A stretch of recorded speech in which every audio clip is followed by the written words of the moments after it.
नमस्कार, शाम के 5 बजने को हैं। आप देख रहे हैं दंगल, आपके साथ मैं हूं चित्रा त्रिपाठी। पूर्वांचल जीतने के लिए जोर आजमाइश लगातार जारी है। आपको बता दें कि आज सुपर शनिवार साबित हुआ है राजनीति के मैदान में आज का ये दिन, क्योंकि एक तरफ आजमगढ़ में थे गृह मंत्री अमित शाह और मुख्यमंत्री योगी आदित्यनाथ, जहां पर जमकर गरजे अखिलेश यादव पर चुन-चुनकर निशाना साधा, पुरानी सरकारों की नाकामी गिनाई, अपनी सरकार की पीठ थपथपाई। तो वहीं दूसरी तरफ गोरखपुर में आज अखिलेश यादव की मौजूदगी थी। अखिलेश यादव की ओर से कहा गया है कि आज यूपी के 2 दिग्गज आजमगढ़ में मेरे कामकाज को देखने के लिए गए हैं।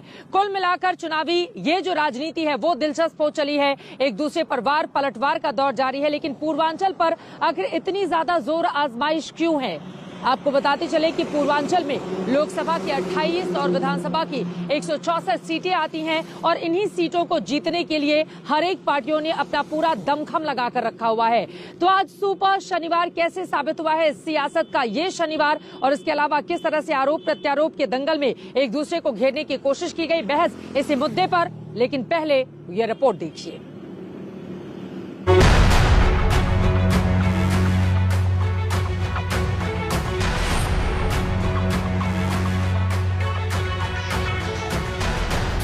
जैम का मतलब है जे से जिन्ना, ए से आजम खान और एम से मुख्तार। ये जन समर्थन दिखाई दे रहा है। ये बता रहा है कि आने वाले समय में परिवर्तन होना तय है। यह विश्वविद्यालय आजमगढ़ को सचमुच आर्यमगढ़ बना ही देगा, इसमें अब कोई संदेह होना ही नहीं चाहिए। एक एक बयान से समझिए कि यूपी के चुनाव में पूर्वांचल वाली पॉलिटिक्स का एजेंडा क्या है। इस समर में जिन्ना पर टकराव है, शहर का नाम बदलने वाला दांव है और विपक्ष की जुबान पर बदलाव है। ये सारे सियासी सुर पूर्वांचल की उस जमीन के लिए गूंज रहे हैं जिसे यूपी की सत्ता में पहुंचने का रास्ता माना जा रहा है। और यही वजह है कि आजमगढ़ की धरती से गृह मंत्री अमित शाह ने अखिलेश पर सीधा प्रहार किया और समाजवादी राज में आजमगढ़ के हाल पर सवाल किया। मित्रों, एक शुरुआत है परिवर्तन की। जिस आजमगढ़ को देश विरोधी गतिविधियों का अड्डा बनाकर रखा था, उस आजमगढ़ से आज युवा शिक्षित होकर देश के विकास के काम में लगेंगे। ये बहुत बड़ी उपलब्धि है। आजमगढ़ अखिलेश यादव का संसदीय क्षेत्र है, लिहाजा अमित शाह के निशाने पर सीधे अखिलेश ही रहे। रैली में जिन्ना वाले बयान का जिक्र हुआ और सवाल हुआ कि आखिर अखिलेश के लिए जिन्ना महान कैसे? का मतलब है आधार कार्ड और एम का मतलब है हर आदमी को मोबाइल। अब जब मैं कहीं बोला ऐसा गुजरात में, तो एक समाजवादी पार्टी के नेता बोले हम भी जैम लाए हैं। मुझे थोड़ा आश्चर्य लगा। मैंने एक पत्रकार को पूछा कि भाई ये कौन सा जैम लाए, जरा जांच करो तो। उसने कहा आपको मालूम नहीं है? मैंने बोला नहीं, मुझे नहीं मालूम है। उन्होंने कहा उनके जैम का मतलब है जे से जिन्ना, ए से आजम खान और एम से मुख्तार। अब भाई आप मुझे बताओ, आपको भाजपा का जैम चाहिए या समाजवादी पार्टी का चाहिए?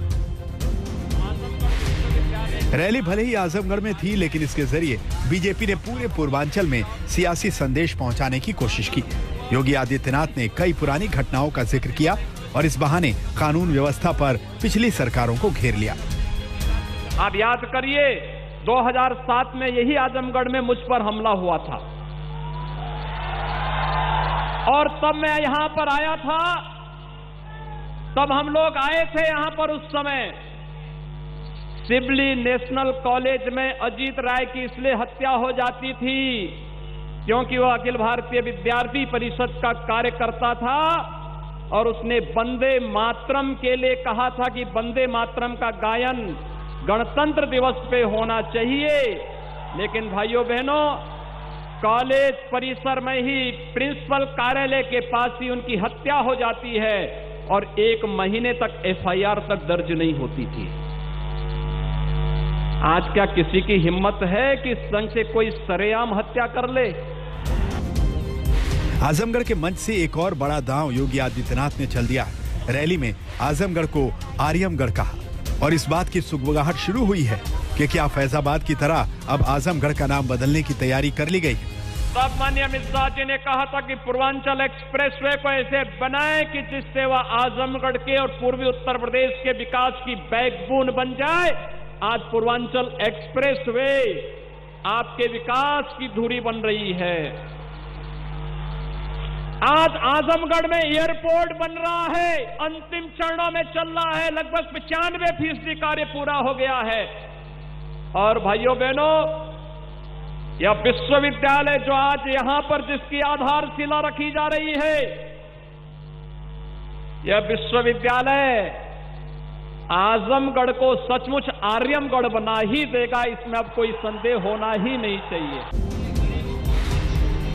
आजमगढ़ का नाम बदलने को लेकर फैसला तो बाद में होगा, लेकिन बीजेपी के इस प्रचार के बीच अखिलेश सत्ता में बदलाव का दावा पूरे दम से भर रहे हैं। योगी के गढ़ गोरखपुर में उमड़ी भीड़ को देखकर अखिलेश का भरोसा और ज्यादा बढ़ा हुआ है। ये बता रहा है कि आने वाले समय में परिवर्तन होना तय है और बदलाव होके रहेगा। आज जनता निराश हुई है इनकी सरकार में। जो वादे किए थे वो वादे पूरे नहीं हैं। किसान की आय घटी है, किसान की आय दोगुनी नहीं हुई, डीजल पेट्रोल की कीमत बढ़ी है। जो लोग ये कहते थे कि महंगाई कम होगी, उन्होंने महंगाई बढ़ाई है। आज गरीब की जेब काट करके अमीरों की तिजोरी भरी जा रही है। इस अवस्था में गरीबों के लिए कोई जगह नहीं है। पूर्वांचल का सियासी रुख दिल्ली की सत्ता की दिशा तय करता है। यही वजह है कि पूर्वांचल में पार्टियों का जोर पूरा है और वो इस कोशिश में हर उस मुद्दे को उठा रही हैं जो जीत की राह आसान बना सके। वाराणसी से चित्रा त्रिपाठी के साथ आज तक ब्यूरो।